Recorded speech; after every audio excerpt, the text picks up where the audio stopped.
Well, hello everyone. I want to welcome you all to week 6 of the Financial Wellness Bootcamp. Just to reintroduce myself before we get started, my name is Jordan Fuller. I'm a local financial professional here with Walio. And so I'm so glad that I could speak to all of you today. It seems to be that in our current times, it doesn't matter where you are or where I am, through Zoom, it's going to bring us all together in one room. So we can all be thankful for technology. And so I believe that you're going to get a lot of great information today with today's lesson, and I am excited to share that information with you. So take a look at the structure of our boot camp. So one step at a time, the purpose of this whole boot camp is that throughout it, you're going to be building your financial plan, and it's going to consist of 3 categories. There's today, tomorrow, and the future. So you can see you've already completed 5 sessions, and after today's lesson, you're going to be halfway officially through the boot camp. So good job for you all who are still here with us. We're making great progress. So the topic of today's conversation is how well are you prepared for tomorrow in case of an emergency? It's about whether you can or cannot continue the same lifestyle you have now if some adversity were to hit. So today I'm going to show you all you need to know about emergency funds. An emergency fund is a critical part of your financial plan. So what is an emergency fund? Now, personal finance expert Dave Ramsey, we talked a little bit about him last week. He says that an emergency fund turns an emergency into an inconvenience. So there are a few different recommendations out there in regards to exactly how much you should have saved, just in case. And we're actually going to dive into that topic a little bit later on in this lesson. But it's important to remember that emergency funds should only be used in the case of true emergencies. So if you're in Sam's Club or Costco, somewhere like that, and you see that 50-inch flat screen you've been wanting for a long time and it's finally gone on sale, that's not going to be a good reason to dip into your emergency fund. I know that seems obvious to say, but you never know with some people. But if that's not the right time, when is the right time? When would you need to use this emergency fund? Well, I think we can all agree that, emergency situations can pop up just like that. Life happens when we all least expect it. However, it is important to remember that while emergencies may be unexpected, they're not uncommon. You don't want to get caught on your back foot just and be forced to charge up all your credit cards or take out a loan just in the case of an unexpected expense popping up. So in the last lesson, we briefly went over what we here at Walio consider to be an emergency, or what constitutes an emergency. So more often than not, what most people call an emergency, it can actually be classified as an expense that really isn't really planned for properly. Now, let me be clear before I go on, that something like a catastrophic loss, like a sudden death in your immediate family or your home being destroyed in a house fire, something like that on that level, those are the kind of things that should be handled with insurance policies, not personal savings. That's not what this emergency fund is for. That's not what we're talking about here. However, if you have, say, an expense like if your AC goes out in the middle of July and it's blistering hot, or your car breaks down, something like that. Those are the kind of things that can be and should be planned for ahead of time. So what are some of the most common reasons that you would need to have an emergency fund? Now, one of the most common reasons, especially in regards to the crazy times we're living in now, is job loss.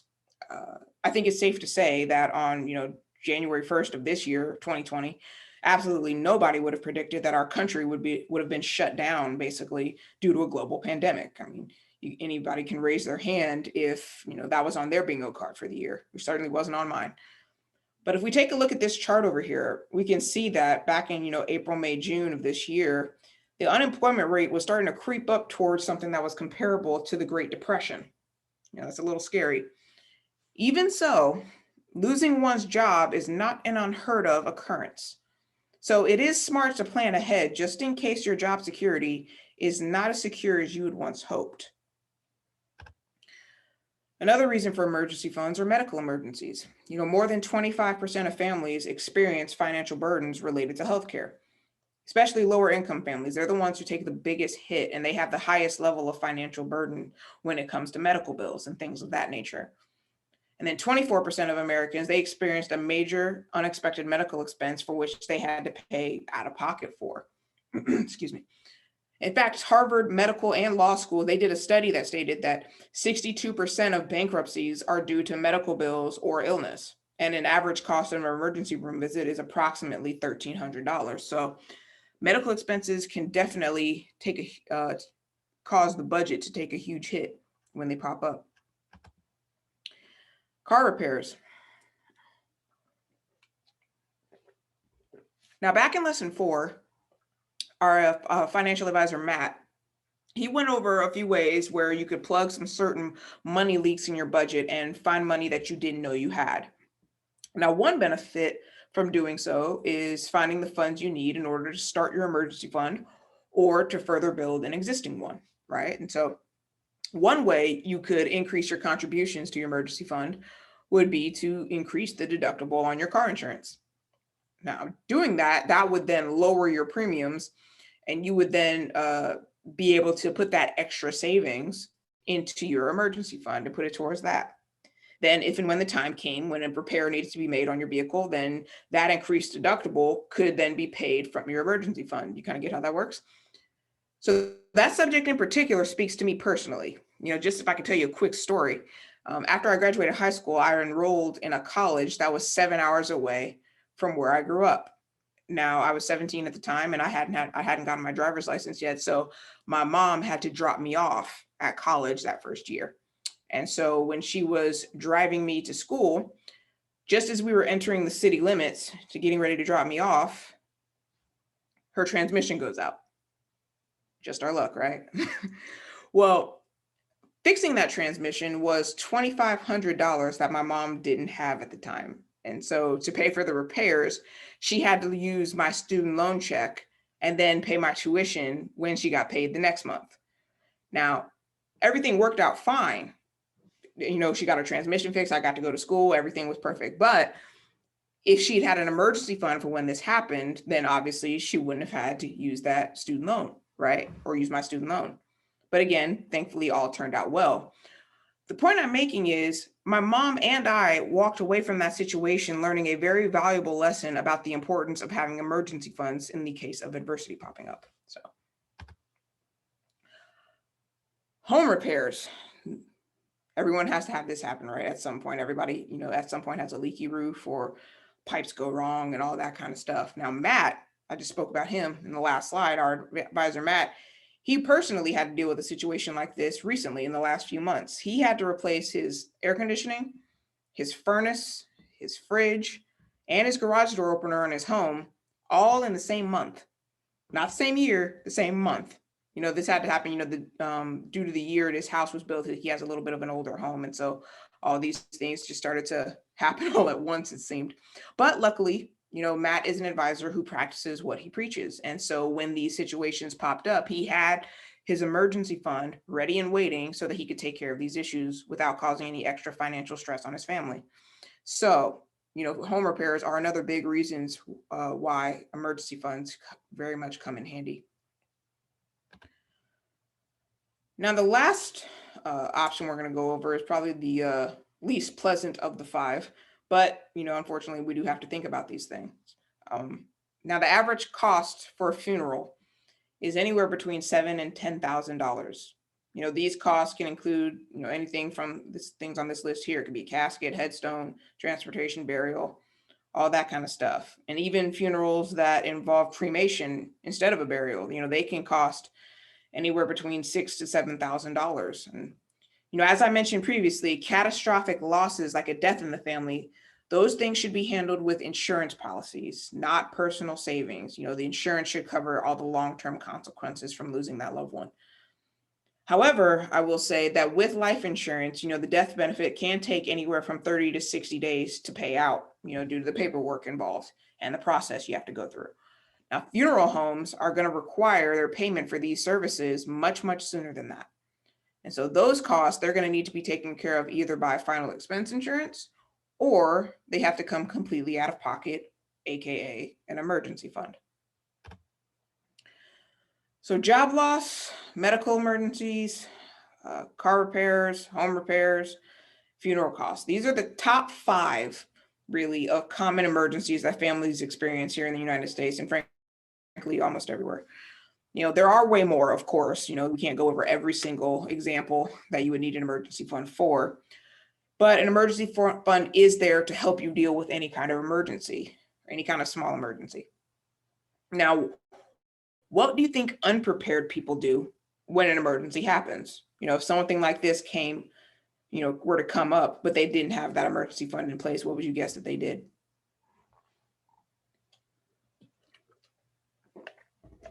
I'm guessing you guessed right. They use GoFundMe. Now, GoFundMe has a noble cause. I'm not here to bash GoFundMe at all. I think it's great when you can help someone in need when they're in a hard point in their life and they need some assistance. I think that's a noble thing to do, and I'm not against that at all. My issue with GoFundMe is when it's used to replace or kind of take care of easily predictable and insurable issues that could have been planned ahead for, I should say. GoFundMe should not be a replacement for an emergency fund. It shouldn't be a replacement for insurance. You can get the insurance put in place, build your emergency fund to avoid relying on the willingness of strangers to help you when an emergency happens. Because, what if they don't? What if you have a goal for your GoFundMe and unfortunately not enough people donate, or they don't donate enough money and it can't take care of the emergency? It's just much more reliable to rely on yourself. Would you agree? So I want you to remember back to lesson 1. Matt, he showed you an example of what we call the happiness line. And he showed you this for the Jones and the Smith families, right? So the red line goes up when they're happy, and then it goes down when they're sad, or unhappy. So let's take a look at an example of this and see how the Jones family's happiness line may have been affected by, financial events. So you can see here, they're starting in their 20s, and we're going to go all the way up for a few decades. So we're going to start on a high. Whenever you buy a new car, I find that it makes me very happy, at least. Whenever you get a new car, you get that new car smell and everything is very, very good. And then, unfortunately, life just has its ups and downs, really. If we look at this, another car, you're happy again, and then boom, dot-com bubble burst, recession happens, you're sad again. Then you start to get back on track a little bit, and then, the recession hits. You start to, life goes on, you start to recover a bit, but you're not quite where you were before. You get happy, but not as much as you were previously. And then, a pandemic hits. Who would have thought, right? But then, as always, once you hit a low, you start to recover, but you're not quite where you were before. Still, you have to limit your lifestyle. At least the Jones family did. And now they're unable to retire when they originally planned because they had all of these events happen at the lows that kind of, threw a wrench in their plans. But, they start to recover a little bit. What goes down must come up, but they have to work longer than they originally planned. But eventually, at some point, a little bit later than they were hoping for, they get to retire, and then they live the rest of their life in retirement, right? So as you can see, there are big swings in happiness. And even though their initial happiness line is really high, you can see that after their 30s, the Jones family's happiness line starts, even though they still have peaks somewhere, it starts trending downward, as you can see. And it starts accelerating rapidly once they get past, their 40s, 50s, and so on. Now, you might think I'm exaggerating with this example, but I promise I'm not. For example, take any 60-year time period from your parents' or your grandparents' life, or maybe a better example would be to take a 30-year time period out of your own life and analyze all the ups and downs that are involved. I'm sure if you're looking at your own situation, you had to deal with, the dot-com bubble bursting. You dealt with the 2008 recession too. You're currently dealing, like all of us are, with the pandemic. There's all these events occurred to everybody. But the difference is how these events affected you, and how they affected you and the Jones and anybody else who experienced these events was how prepared you were for them, right? Now, in contrast to the Jones family, let's look at the happiness line of the Smith family. You can see that their line is way smoother, right? They don't have all those big swings. They don't have all those crazy highs and depressing lows that we just saw. You could, yeah, in the beginning, maybe trending a little bit downward at the beginning, because, obviously when you're young and you're getting started in your life, you want to, keep up with the Joneses, no pun intended. But you can see how, because they stay disciplined here and here, eventually that line starts to trend upwards as they get closer to retirement and as they go through their retirement years. Their happiness line is going to be way above average in every single moment, and they finish on a high note. At Walio, we call this concept having a balanced life. Now, a balanced life is when you don't have all these crazy swings as you go through different phases. Your life is more or less balanced and you have a great idea of what to expect tomorrow and in the future. So, how did the Jones family achieve something like this? So, what I would say is that the Smith family got together. They said to themselves, we don't want to have all these, depressing lows in our life. We want certainty and happiness throughout the entirety of our life. So how do we achieve that? Can we sacrifice some of the crazy highs to have a better overall? Can we exchange some of the crazy highs for protection and certainty and guarantees in the bad times? Can we do that through the entirety of our life? Well, the answer to all of those questions is yes, you can. Having an emergency fund takes care of all of that.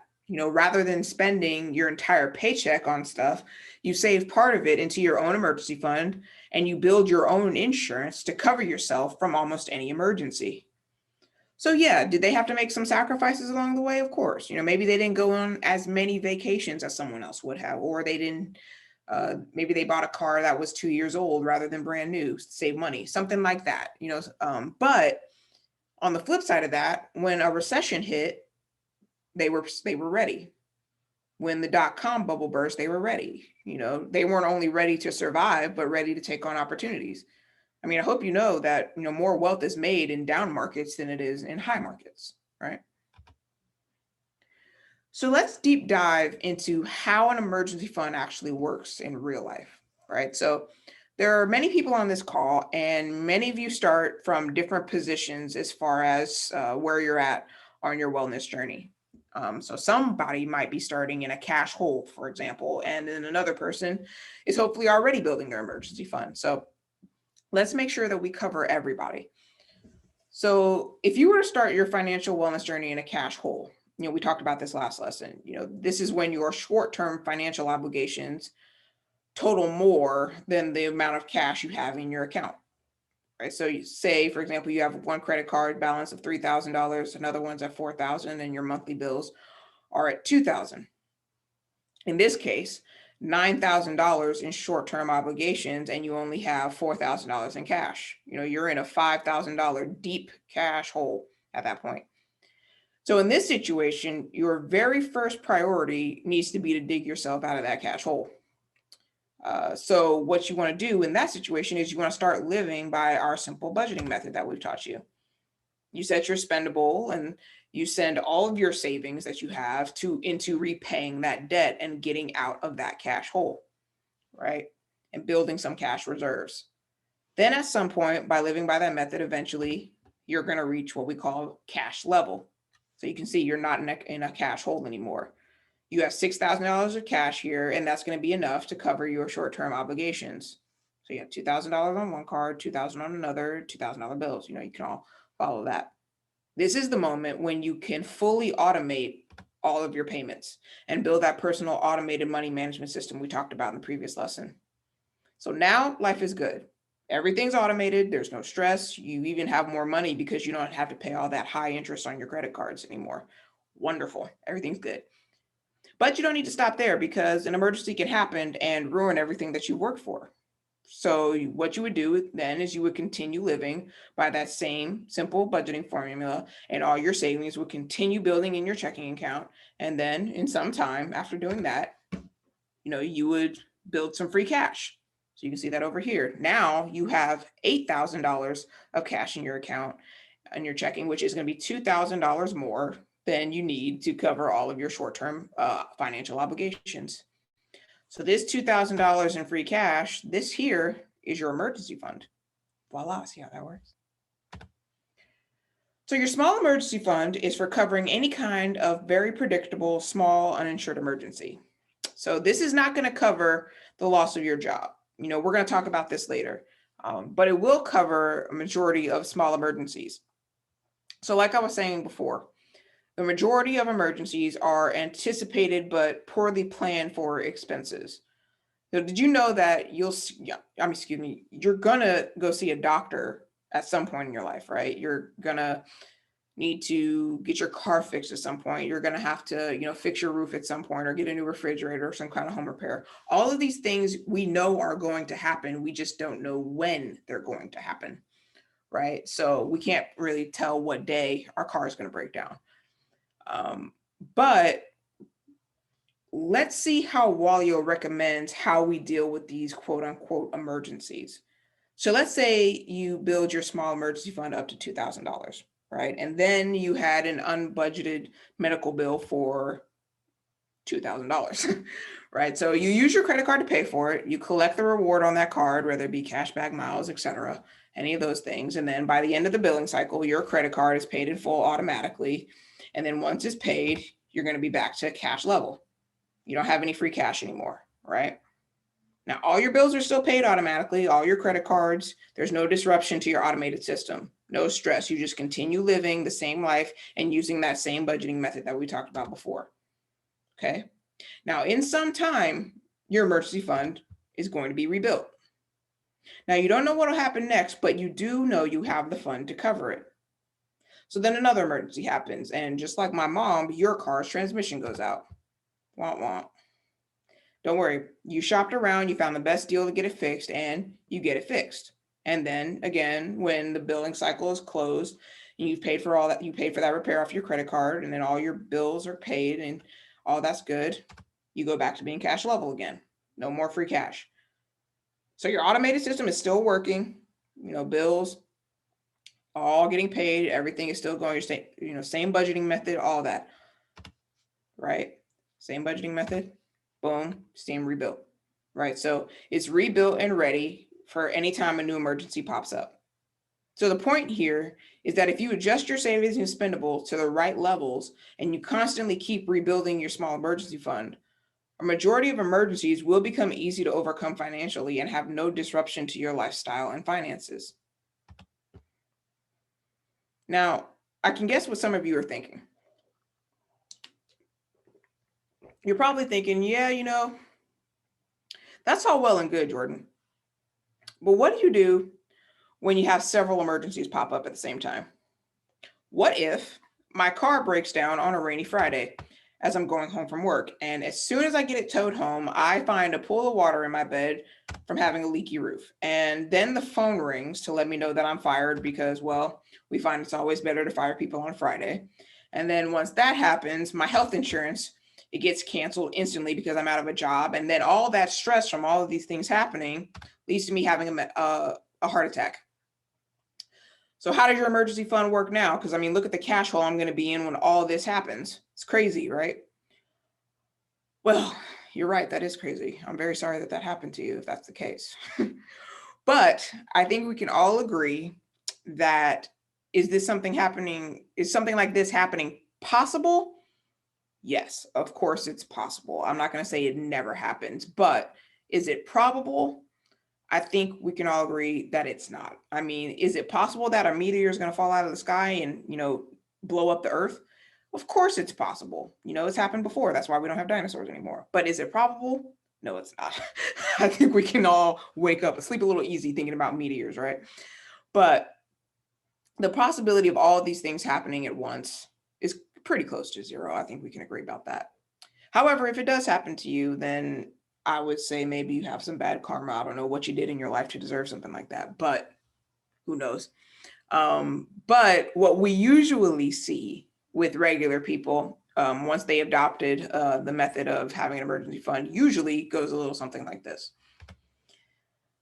Now, people start with some small emergency fund, like say something like this 2,000 over here. And as they go through life, occasionally they're going to have different emergencies pop up. Sometimes they're going to have a medical bill. Maybe one of their kids broke their arm or something. And then eventually time continues going on, and then they have to get a car repair. And then once they do that, then eventually they have to fix something at their house, all these kind of things. And it just happens in a cycle, usually.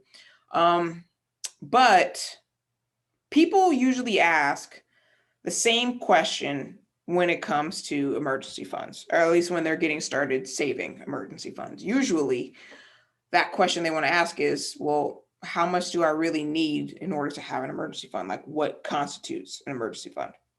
And that's a good question to ask. That's a really good starting point. Well, our recommendation here is that we would say that you need about twice as much as your cash level amount in your checking account for your small emergency fund. So in this example here, you can see that your monthly financial obligations in this example are going to equal $6,000. Now, your obligations are going to be usually, your bills, your credit cards, all that kind of stuff, your living expenses, all that kind of stuff. And so if you had twice as much as this amount in your account, that would constitute your emergency fund. All right. Usually that's going to be good enough to cover all those small adversities you go through in your life, things like this here. However, this small emergency fund is not going to be all the emergency fund that you need. So this is just to cover expenses that are difficult to predict up to one monthly paycheck. These are expenses for, like car breakdowns or urgent home repair, stuff like that. It's not going to cover you from losing your job due to a pandemic or some other major catastrophic event. For that, you're going to need a larger emergency fund. So for that, how much more do you need for that larger emergency fund? Or I should say your fully funded emergency fund. So these are the recommendations of Dave Ramsey and Susie Orman. We talked about them last week. We've seen them a little bit when it comes to debt elimination strategies. We introduced them, but Dave, his recommendation would be having 3 to 6 months of income saved. And this is the case of if you have like a stable job, right? If that's your situation, then he would recommend, this is a good starting point. But then he would recommend having 6 to 12 months of income saved if you have maybe a more unreliable job, or if there's some kind of medical issue that you have to contend with, or if you are, say, the only breadwinner in your family. This might be a bit of a safer option for you. Now, Susie Orman, on the other hand, she recommends that a good starting point with an emergency fund would be 8 months worth of income saved to get started with. And then the ultimate goal would be to have 3 years worth of your income for your emergency fund. So these are great goals. I think these are good goals to shoot for. Unfortunately, though, they're very difficult to achieve. So for a regular person, it's probably going to take most of their working life to save 3 years worth of their income, unfortunately. And we actually did an analysis of why Susie's recommendation is so high. And we found out that the reason she recommends having this much saved is because she also recommends that people invest in stocks for their retirement. And this 3 years worth of income is it's actually insurance in a way against market downturns. So say, for example, if you were set to retire and the market is down, rather than selling your assets cheap, you would live on the cash that you had saved and then wait until the market has recovered. Now, it kind of makes sense. But again, good luck saving that much. There are going to be more realistic ways to protect your retirement from market downturns. We're actually going to show you a lot about that in lesson 10. But both Dave and Susie recommend keeping your emergency fund in a savings account. Well, with current interest rates right now, inflation would then be eating up a big chunk of that money and cause it to lose value. It would lose its buying power over time. So there are better ways to safeguard your emergency fund and to make sure it's making money for you. So again, how much do you need? What's Walio's recommendation, right? So we do everything here at Walio based on math, science, and statistics. So our recommendation is very specific. Take the numbers from your income, your bills, your savings, and your spendable equation, and then you plug them into this formula here. Okay, so say you have your monthly bills plus 75% of your spendable, and then you multiply that by 6 months. So remember, your bills are your necessities and obligations, and your spendable is your lifestyle. So if you build your emergency fund as per this formula, in the case of a true significant emergency, such as loss of income, you'll be able to cover your bills for at least 6 months. And you won't have to lose any of your possessions or alter your lifestyle. Or I'd say you'd be able to maintain 75% of your lifestyle. So yeah, in this kind of situation, you wouldn't be able to, save and plan for the future. But remember, this is an emergency. We got to focus on taking care of the emergency first, and then working to get back on track once we've gotten out of that, right? So if you're saving 10% of your income, 10% of your take-home income, I should say, it would take you 2.5 to 5 years to save that good emergency fund, and 5.5 to 10 years to build a full emergency fund if you were going by Dave Ramsey's recommendation. It would take you 7.5 years and 30 years respectively if you went by Susie's recommendation. However, if you decide to use our method and save 10% of your take-home income, it would take you approximately 1 year to build a small emergency fund and 4 to 5 years to build a full emergency fund. Now look, I get it. These numbers don't seem very motivating, to be quite honest with you. I mean, I understand it. Just thinking that I need to cut my lifestyle and save for that many years to build an emergency fund. I mean, it's no mystery to me why so many people just give up before they start. I get it. It's easy to not be able to, visualize yourself achieving this kind of goal in your lifetime. I get it. But I have to tell you, it can be achieved. If you truly want to achieve financial wellness, which I'm guessing everybody on this call does, you got to start somewhere. Remember Tony Robbins from our previous lesson, at the end, he said, only impossible journey is the one that you never begin, right? So if you're completing the homework, if you started living by that simple budgeting method, you plug some of those money leaks, and you've created a plan to repay debt if you have some. And as soon as you get out of debt, you just need to continue doing that, continue working those good habits. And then without sacrificing your lifestyle, in approximately 1 year, you're going to have that small emergency fund built. And it will automatically be accumulated in your checking account. And all those small emergencies that we've talked about so far could be taken care of. Life's great. And then if you just keep relying on those good habits that you've implemented, then you keep doing what you're doing. And then in 4 to 5 years, you're going to build that full emergency fund. This is all, of course, this is all assuming that, an emergency doesn't pop up in the meantime during your building stage, all of that kind of stuff. Of course, we have to mention that, but you can get this done if you just build the good habits in order to get it done. However, you can accelerate your savings, using certain methods. So why wait? I want you to remember, there are only 2 ways to increase your savings without affecting your lifestyle, right? So it's either to decrease your bills or increase your income. There's simply really no other way to do it. Frankly, I mean, you don't have to be Einstein to prove the validity of that claim. Oh, there he is. Hi. So in lesson 4, you learned how to decrease your bills and to stop your money leaks, right? So doing that and keeping budget is going to be enough to build that small emergency fund in 1 year, right? So today, what we're going to do is we're going to show you a few ways that you can increase your income, and also how to maximize your tax write-offs of that income if you're working on a W-2, that is. I'm sure you know that W-2 workers are actually the highest, they pay the highest taxes in our country. I'm sure you already know that though. But you can also legally write off a bunch of taxes as well if you're on a W-2. Stay tuned. We're actually going to go over this in just a couple of minutes. Now, once you build that full emergency fund, your life's going to change significantly. You're going to be taking a weight off of your shoulders. That uncertainty you might have had if there was an emergency that were to pop up, what would you do in that situation? Well, once you build this emergency fund, you know what you would do. You'd have it taken care of, and then you would take care of it. And then once it was, you start rebuilding that fund after you used it. You're going to have more certainty, more confidence.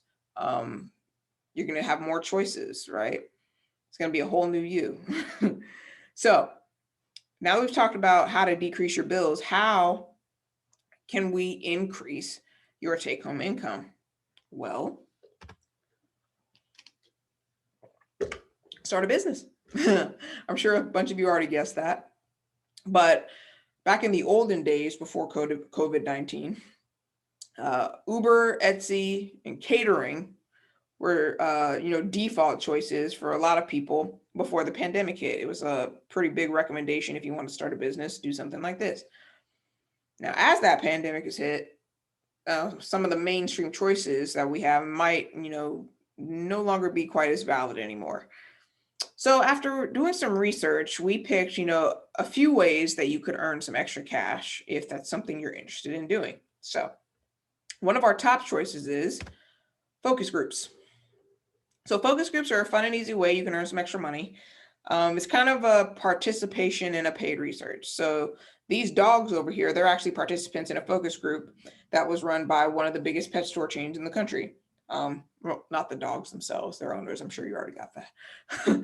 But you can do focus groups based on your schedule as much as you want. And in many cases, you can do them at home in your pajamas, really. You can do them anytime or anywhere, morning, evening, all that kind of stuff. On average, it takes between 30 minutes to 3 hours of your time. You can earn up to $600 a month doing focus groups. It's depending on, what you do and how much you do it. It's really the decision's up to you. So you can just have fun with it. Second choice would be deliveries. People drive less, but they're ordering delivery a lot more.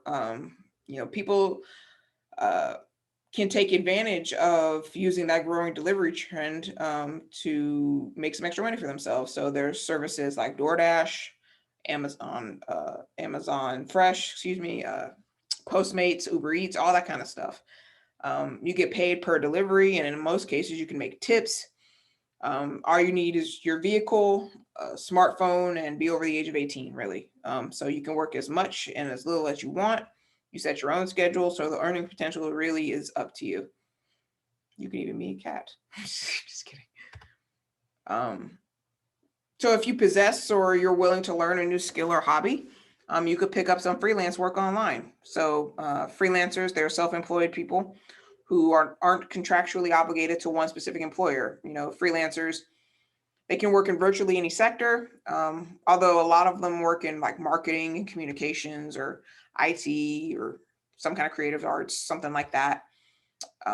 There are so many online websites now where you can source and sign up for and get paid for, freelance gigs. In other words, remote freelancing allows you to earn money while sitting at home on your laptop, right? So you can do it from just about anywhere.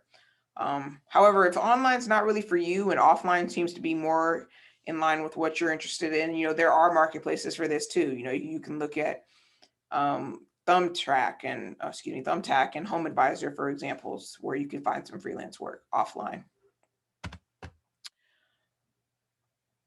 As I mentioned before, the situation that we're in now, this pandemic, it is, inspired some really notable changes in our lifestyle nowadays. So demand for online tutoring and, other education lessons of some sort, it's gone up dramatically. So whether you're maybe a singer, a musician, a fitness trainer, craft expert, something like that, you can earn extra cash by teaching other people online. So on average, someone who's like maybe on the lower end of individuals tutoring online, you can start out between $20 to $30 an hour. These jobs, they can actually be really rewarding, because you're helping people learn new things. It's one of the best feelings in the world. That's why I love giving these boot camps. The fastest way is to, or should I say the fastest way to start building your client base is just to use your network of friends and ask your friends and relatives for some referrals. If they know anyone who could be interested in your services and what you do. You build a small group of students, and once they're happy with what you do, they can tell their friends who tell their friends who tell their friends, and it just spreads that way. You can also use some online platforms like Wyzant, for example, to post your tutoring services to a larger crowd. So you have that available to you.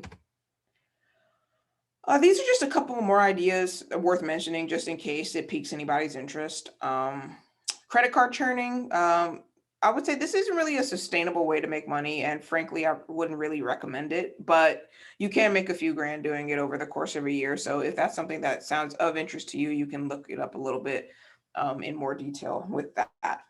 Affiliate marketing, it's the easiest way. The way you do this is you're basically giving reviews on different products. So you can do video reviews or blog reviews, something like that. And then you can earn commissions from Amazon on if someone were to buy that product through that link you provided. So you can go to Amazon Affiliate Programs website to learn more about that. In fact, the more people who buy through your link, the more money you make. And so Amazon Affiliate Program is actually just one example of this kind of program. There's many companies who have affiliate programs that you could get involved with. There are so many options for you to choose from as far as that goes. And then there's renting out a room, or if you have a rental property or a house, you could rent it out and earn some extra income. Again, be safe because, we're in a pandemic, but if that is an option that you think you could take advantage of, that's something you could use. For example, I had a friend who, he liked to go on little weekend adventures away from his house. And while he was doing that, whenever he was away for the weekend, he would rent out his home for $400 a night. And then he'd go to the hotel that he was going to be staying in for the weekend, paying $100 a night. And so he could make some extra cash while he was going on his little adventure for the weekend. So, it worked out well for him. So you can see that there are, plenty of opportunities that you can take advantage of to start earning some extra cash. That could help you get your emergency fund built a little bit quicker. So whatever you choose, that's up to you. I want you to remember something that we mentioned in the first lesson about how 15% of people, when they're putting together their New Year's resolutions, 15% of them decide that they want to learn something new, whether it be a skill or a new hobby, when they set those resolutions. So if you were one of those people, now's the time that you can use that to make some extra cash. And so, not only that, will it, or I should say, you make some extra cash. One, you're building your emergency fund quicker. Two, you're making your life more interesting. It's basically a win-win situation, right? But once you've done that, once you started making that extra money, you could also figure out a way to write off some extra taxes along the way. So it's actually not as difficult as you think. There actually may be some expenses you're already taking on that you could be writing off. So let me go into a little bit more detail with that. So there are some side hustles that we've gone over, things like, say, focus groups or affiliate marketing or credit card churning. Those are kind of things where you don't have to worry about business ownership. However, in others, you would have to be something called a sole proprietor. You would have to get a sole proprietorship or become a sole proprietorship, I should say. Now, so many people think that it's really complicated process when in reality, it's very easy. Pretty much anybody can do this in very little time. So what is a sole proprietorship? Now, a sole proprietorship is owned and operated by one person. You become the sole proprietor. So the advantages of that would be it's the simplest and least expensive way among becoming a business owner. So sole proprietors, they're operating under their own names. They can simply just get to work without filing the paperwork with the state. So you don't need to file paperwork to become a legal entity. So you have full control over that business since it's owned by a single person. There's no need to get consensus before making any decisions because the business is all yours. You're the only one who runs it. Also, another advantage is the simple taxation involved. So the profits from a sole proprietorship, it passes through the owner's personal income. It simplifies the taxes significantly. Now, pass-through means that all income and losses you made through your W-2 and sole proprietorship are aggregated into one tax return when you submit your taxes once a year. You're going to need to use a Form 1040 Schedule C in order to write off those deductions. It's really easy once you get the hang of it. So the key benefit of being a sole proprietor is that you're going to be allowed to deduct a lot of business expenses that you have to do in order to do your work. Things like, say, mileage, gas, etc., stuff like that. So the more tax deductions you take, the less money you pay in taxes. So what can you deduct? Well, one thing is your mileage. You can deduct your mileage. So self-employed individuals, they can deduct their non-commuting business mileage. So say, for example, if you were doing the delivery services that we were talking about earlier, the miles in that would include the miles you drive to your first delivery pickup, the miles between the deliveries, and the miles once you're driving back home at the end of the day. In fact, fun fact is that if you take the mileage deduction, then that often means that you can deduct more from your business income than you would have deducted from all of your actual car expenses. So basically what that means is that you would save more in taxes, and you wouldn't have to keep track of like your gas receipts or your maintenance receipts along with your mileage log. You could just deduct from your mileage log. Another thing you could deduct is your phone and service. So every on-demand worker needs a great phone. They need accessories and they need the data to get through the day. So the portion of these expenses that is attributable to work is deductible. And it's not just the phone, it's the accessories too. Stuff like the car holder, the car charger, or any other ordinary and necessary accessories for your phone in order for you to get that job done. So if it was a delivery, anything that would be involved in that, that could be a tax write-off. Along with all that stuff, you could deduct tolls, parking, inspection, roadside assistance, all that kind of stuff. Excuse me. You could also deduct insurance premiums. So the IRS allows you to deduct your health insurance premiums if you're self-employed and if you meet a couple extra requirements. So that's another deduction. Also another deduction is business meals. So say, for example, you were having a dinner with a friend, and at some point during that dinner, you two discuss your business and you listen to advice from them or ideas to improve your business operations or how to make more money doing it. If that happens, then that becomes a business dinner and it becomes a tax deductible expense. So that's pretty cool. Finally, hit the wrong button. So finally, any business-related education is also tax deductible. So if you have to get a license of some sort, if you have to take an online class or an in-person class, whenever we get back to those, all that kind of stuff, all of that is going to be considered a business expense and can be written off on your taxes. So lots of good stuff that you can write off there. But now that you've received a full understanding of what an emergency fund is, why you need it, and how to build it, the last thing that we should discuss is where should you keep it? So once you started building your emergency fund, the question then comes, okay, where do I put it? Where should I keep it, right?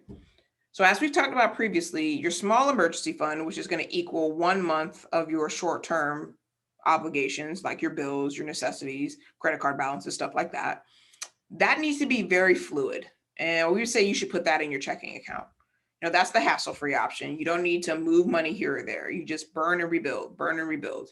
It's going to cover 90% of your needs worry-free. So that's probably the best place for it. However, we don't recommend that you keep your full emergency fund in your checking account. We talked about this in lesson 2. Interest on your checking account is not beating inflation. And so you're losing money every month, basically. You're losing the value of it, I should say.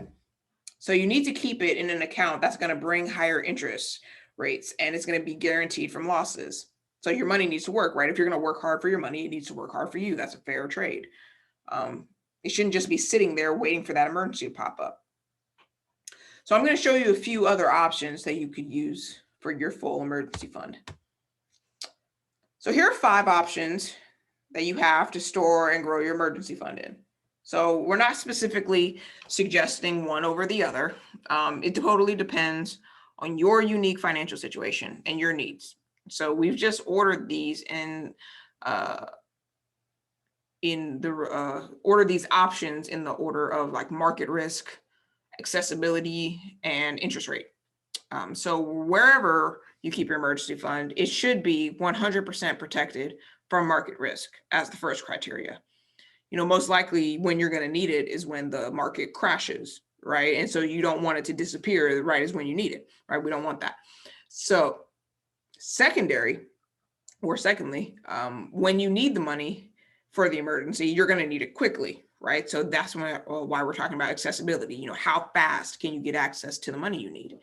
And then last but not least, interest rate, because you don't want it to just sit there and lose its value and get eaten up by inflation. So those are our 3 criterias.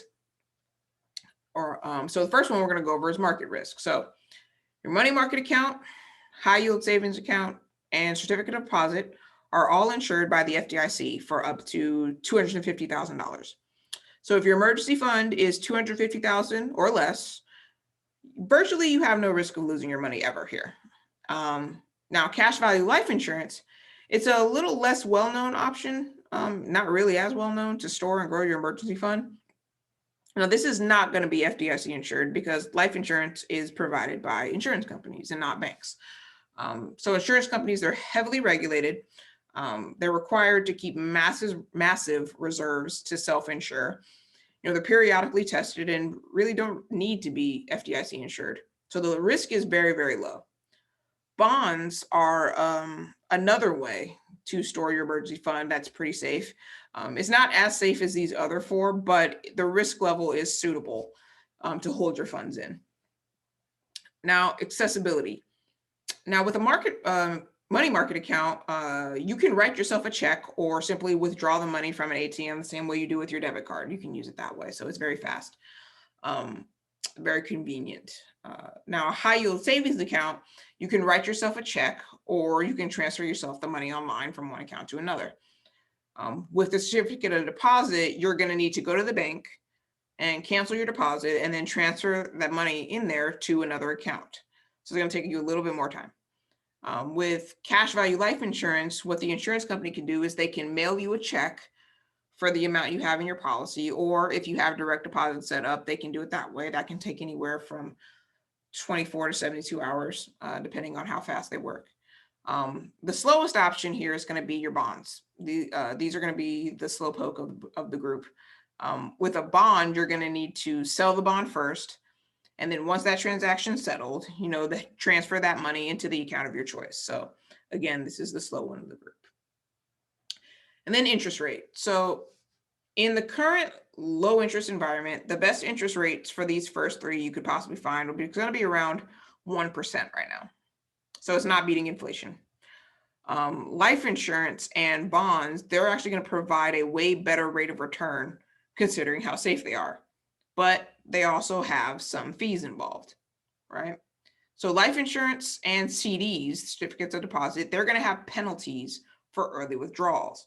So if you feel like you might need to access the bulk of the money very soon, then these 2 might not be the best option. However, if you can keep your money in there for a long enough period of time and let it grow, then life insurance is going to be the only option out of these 5 that allows tax-free distributions. So keep these in mind. Any option from this list is going to be better than just keeping that full emergency fund in a checking account and suffering from inflation. It's the same thing we learned about in lesson 2. So it's just things for you to ponder. So before we wrap up, I have to reiterate, what kind of account should not be considered an emergency fund? It can be very tempting, especially in the situation we're currently in with COVID and the CARES Act now in place. It's really tempting to dip into the biggest savings bucket that we have, right? Now, more often than not, that's going to be your retirement account. But I cannot stress enough how detrimental that would be to your financial future. So I want you to remember the Jones family and their happiness line from earlier in this lesson.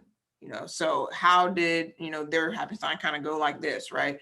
Your retirement account should be used for exactly that, retirement.